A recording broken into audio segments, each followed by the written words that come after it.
Hola, nosotros somos el equipo número 47, somos estudiantes de medicina del segundo semestre de la Universidad Durango Santander. El tema de hoy es secuela cardiovascular postinfección por COVID-19, afección de miocarditis. El equipo está conformado por Milton Aguirre Villegas, Daniela Calvo Carrillo, Evelyn Duarte Gómez, Miriam León Armenta y Dulce María Musul Martínez. Nuestra asesor es la doctora Ana Suset Gutiérrez Peñuel. Hola, sean todos bienvenidos a este foro. Yo soy el doctor Milton Aguirre y seré el moderador de esta sesión. Contaremos con la distinguida presencia de profesionales de la salud, donde abordaremos el tema de secuelas cardiovasculares post-COVID-19, en específico miocarditis. Bueno, ¿qué es la miocarditis? Es la inflamación del miocardio con necrosis en los miocardiocitos. Su comprobación es por medio de una biopsia, donde generalmente demuestra infiltrado inflamatorio en el miocardio, con un aumento de linfocitos, neutrófilos y eosinófilos. Los posibles mecanismos que conducen a esta lesión del miocardio incluyen agentes infecciosos virales y bacterianos. ¿Qué es lo que afecta? Esta patología es caracterizada por la inflamación del músculo cardíaco. Puede ser difusa o focal. La inflamación puede extenderse al pericardio y esta causar una miopericarditis. En estudios de corte, estimaron que entre el 7 y el 17% de los pacientes hospitalizados presentaron miocarditis aguda. Se postula una hipótesis de lesión cardíaca generada por COVID-19, la cual existirían 4 formas de daño. El daño mediado por SA2, lesión miocárdica inducida por hipoxia, daño microvascular cardíaco y síndrome de respuesta inflamatoria sistémica. Los hallazgos clínicos encontraron un cambio en el electrocardiograma, como lo que son las arritmias letales, cambios en los biomarcadores cardíacos y un deterioro de la función cardíaca. Iniciamos con la primera pregunta para la doctora León. Doctora, buenas tardes. ¿Cuál es el factor bioquímico que presenta una mayor concentración y sirve para determinar la miocarditis? Buenas tardes, doctor. Pues bueno, como contexto para responder la pregunta, empezaré diciendo cuáles son los factores y proteínas en altas concentraciones que presentan los pacientes infectados por COVID-19, que no se presentaron tan graves.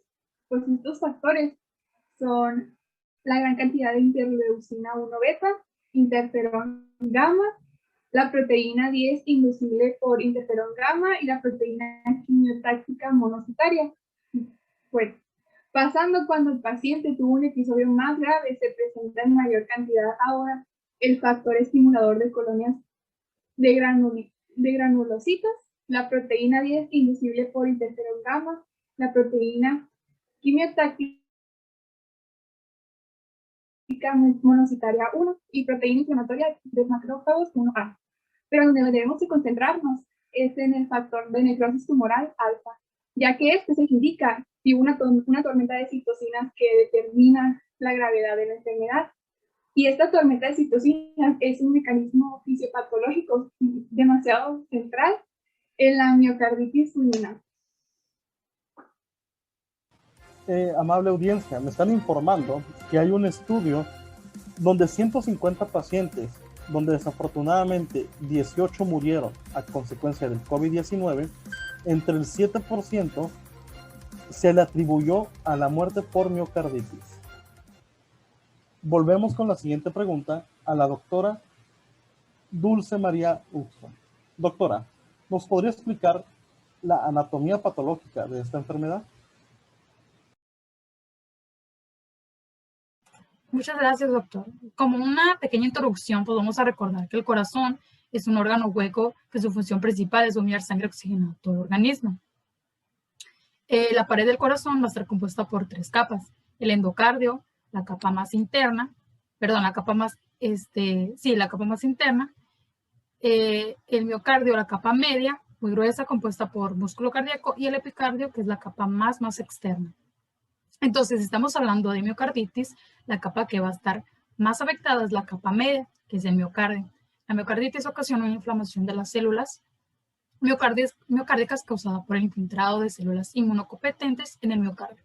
En este caso, a consecuencia del COVID-19, que va desde pasar inadvertida hasta la aparición de arritmias, potencialmente mortales o insuficiencia cardíaca avanzada. Es importante saber que es relativamente frecuente la afectación cardíaca en procesos virales agudos de las vías respiratorias o de las vías digestivas. También se van a presentar problemas a nivel de conducción. Cuando hablamos de problemas de conducción, estamos hablando de arritmias. Los impulsos cardíacos que coordinan los latidos cardíacos no van a funcionar adecuadamente, lo que hace que el corazón lata demasiado rápido, una taquicardia, que es el incremento de la frecuencia cardíaca, y se considera cuando la frecuencia cardíaca es superior a 100 latidos por minuto en reposo. Y también vamos a hablar de la bradicardia, que es una disminución del ritmo cardíaco que puede ocurrir cuando el nódulo sinusal del corazón emite impulsos eléctricos a una velocidad más baja que lo normal. Si un paciente tiene arritmias, puede llegar a tener una miocarditis fulminante, insuficiencia cardíaca, síndrome coronario agudo y posteriormente la muerte del paciente. Muchas gracias, doctora. Continuamos con la doctora Daniela.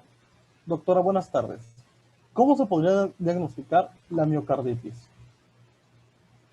Bueno, primero que nada, buen día, doctor.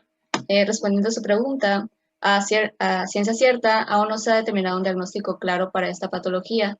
En muchos casos de COVID-19 activo, se presentan los pacientes a realizarse una evaluación con sospecha clínica de episodios cardíaco-inflamatorios, ya que antes de algún estudio por resonancia, suelen presentarse síntomas como lo es el dolor de pecho, la taquicardia, entre otros.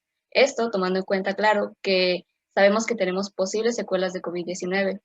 Es entonces cuando procuran el empleo de las pruebas de radiografía de tórax en la que se puede identificar alguna anormalidad en el tamaño y forma del corazón, además de que se puede presenciar líquido en el corazón en estos casos.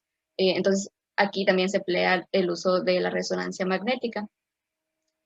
Pues aquí se nos permite evaluar como características de la miocarditis lo que son la disfunción contráctil, el edema inflamatorio.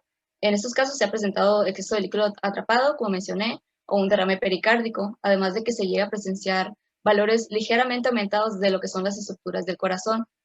Estos suelen ser signos que tomamos como indicación de la miocarditis. Entonces, este método de estudio se convirtió en el estándar de referencia para la evaluación no invasiva de la enfermedad.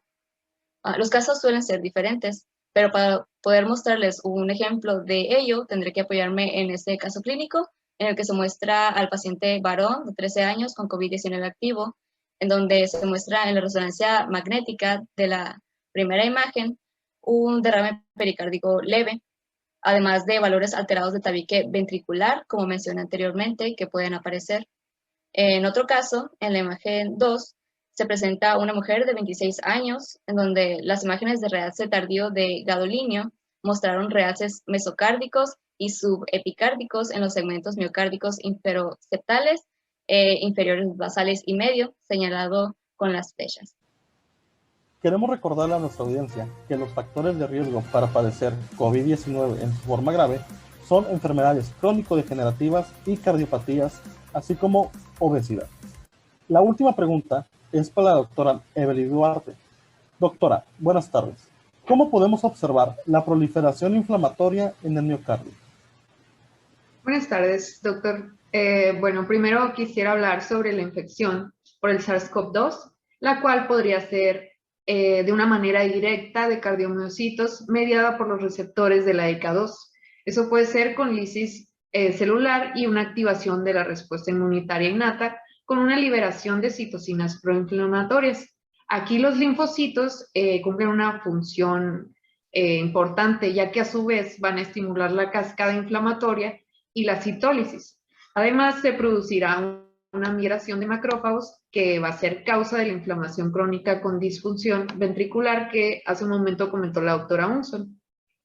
Aquí podemos observar en la imagen del lado derecho la inflamación intersticial de la célula inflamatoria y se puede notar como la fibra, pues incluso podemos ver escenas de miofagia, de evidentemente de destrucción, de interrupción de la continuidad de la fibra muscular. Y esto, pues, digamos, es lo que va a definir entonces la miocarditis en un sentido patológico estricto, ya que al lado izquierdo tenemos una micrografía del miocardio de manera, pues, sana, ¿no? La siguiente. En la miocarditis también existe una afección vascular. Aquí vemos un caso humano donde hay una inflamación importante tanto a nivel del endotelio como en la cercanía de los vasos sanguíneos de pequeño tamaño, lo que nos puede generar un problema microisquémico, el cual es un caso importante que a pesar de que no hay una obstrucción, sí hay un vasoespasmo coronario que va a comprometer la irrigación de la fibra muscular y nos puede hablar de, digamos, algunos cambios citopatológicos. Durante el curso de una enfermedad inflamatoria aguda, las muestras de histología o inmunohistología van a contener normalmente un infiltrado celular focal o difuso de linfocitos o macrófagos y la presencia de otras células como sinófilos o células gigantes. Esta va a ser de muy poco común.